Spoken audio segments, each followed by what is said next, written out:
Hall of Fame coach Rick Adelman is with us here tonight, visiting in arena, watching the Blazers and the Denver Nuggets. Coach, it is outstanding to see you here. Yes. And I know it's belated, but congratulations on the Hall of Fame induction. I know it's been a couple of years, but well deserved. No, appreciate that. Yep, and loved watching those teams all those years, not only here in Portland, but in Sacramento, Minnesota, and Houston along the way. You seemingly had success everywhere you went.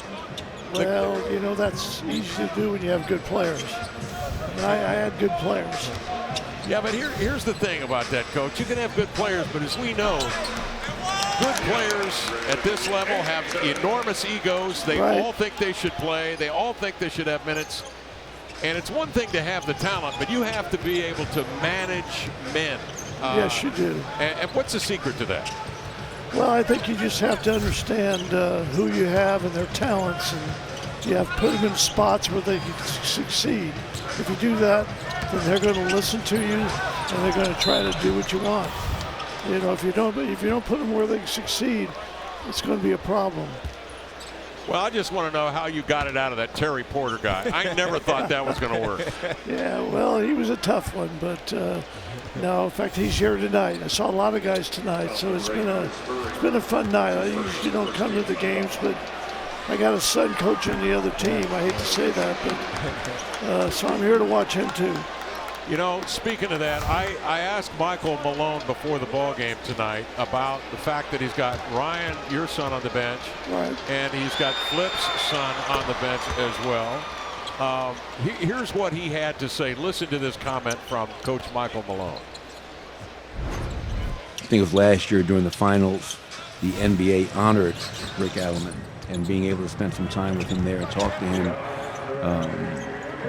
And it was a treat for myself, and obviously David has taken a lot of everything he's learned from his dad and tried to use it to forge his own career, and it definitely helps me a ton on a night in and night out basis. So congratulations to Coach Adelman. Yeah, Rick, and I asked him, I said, do you still run some of Rick's stuff? He says, oh, absolutely. Well, you know what? They got a number 15 on their chain. That works pretty good with that stuff. Well, yeah, and in a historical context, Coach, talk about Jokic a little bit, if you would. I mean, he's like, I would say that he's unlike any other player we've seen come along. Would you? No, he's special. I say he makes the game enjoyable for me to watch, and the way he plays and the way he conducts himself, I think it's just real tribute. I've never seen a guy pass the ball the way he passes the ball. I don't care if it's a guard, forward, or center. He's just unbelievable. And he makes the game look so easy. He just made a shot just now. That's not an easy shot. It is for him, but it's not for everybody else. So, you know, it's kind of the thing I like about what David tells me is he's a great teammate. He's also a great guy to coach. So that's makes it special.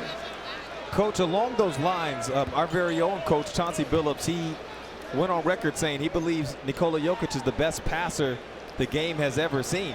So when you put on your coach's lens, you see the game through that, how would you defend against him? How would you go about game planning against this kind of talent that someone like you and Coach Billups is saying we haven't seen this kind of passer in the game? Well, I don't know what you can do. You can try to limit the times he catches the ball, but he's going to hurt you either way because he's so smart. If you want to put a small guy on him, you want to switch, he's going to post you up. You know, so I just think he's impossible to guard. Just the way he plays. I don't know. I wish I had him. I would have been a really good coach if I had him. Coach, you obviously have got to enjoy the success of those other stops in your NBA career. The way Minnesota has played this year, certainly the way Sacramento over the last couple of seasons. It's been great to see those teams get back in the winning column. Both ironically hadn't enjoyed that success since you left them, and now here we are this year seeing Minnesota play extraordinarily well. It's good for the league to see these teams back, and and in contention. Oh, there's no doubt. Minnesota's a very, very good team. They don't get enough. They don't get talked about enough. Oklahoma City either. But Sacramento, I'm really glad because Portland and Sacramento are so similar with their fans. The fan base is just incredible. When you coach there, you really appreciate it. When you play there, you appreciate it. So I'm just glad to see those teams doing well and their fans are having a good time. How has this game changed from, let's say, those years you had with the Blazers in the early 90s when you went to 3 consecutive Western Conference Finals, went to 2 finals, of course, separated by that 1 year. What's the biggest change, you suppose? It's a three-point shot, there's no doubt. It's just a weapon that everybody uses. And most teams use it, and we did not use it that much. Terry tried to use it a lot. Not that we planned for it, but he did it. But when you have shooters like they have now, it's really special. But that's why I like the Denver team. They shoot the threes, but they pass the ball, they move, they cut. And it's just a fun way to play basketball. As the Blazers... There's another three. Yeah, that's Michael Porter Jr. doing what he does best. As the Blazers are in this rebuilding phase, what advice would you give to any franchise that is rebuilding? Well, I told Chauncey before the game that I love the young guys they have. I think they've really done a good job. They play very hard, and I think they got a great future. The problem with young people is they can be great for a half, and the next half, the walls fall in on them, and they in 2 games against Denver. They were up on Denver both games. Second half, Denver took over. The same shots weren't falling. And I think that's what you get with young people. And Denver's having that problem off the bench. Their young guys are up and down, and you never know what you're going to get. But they'll come around. I like what Chauncey's doing with them. I like what they've done.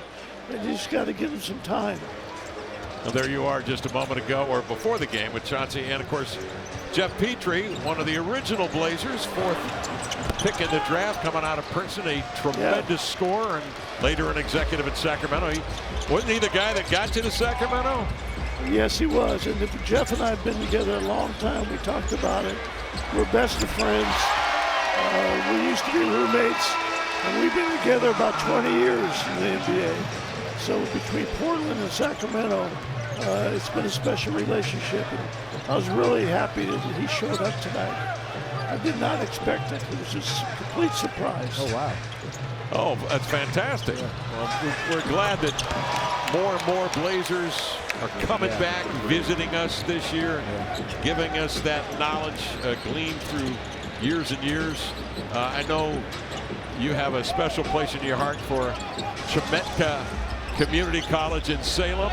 Did I pronounce that correctly? No, you didn't. Okay. I knew I'd screw it up. It's all right. Give it to it's me. hard to do. Give it to me. Just Chemeketa. There you go, Chemeketa. And that's where Jack Ramsey was kind of following your coaching career, right? Yes, he was. I never knew that until he called me and said that, are you interested in being an assistant? And I said, heck yeah, I'm interested.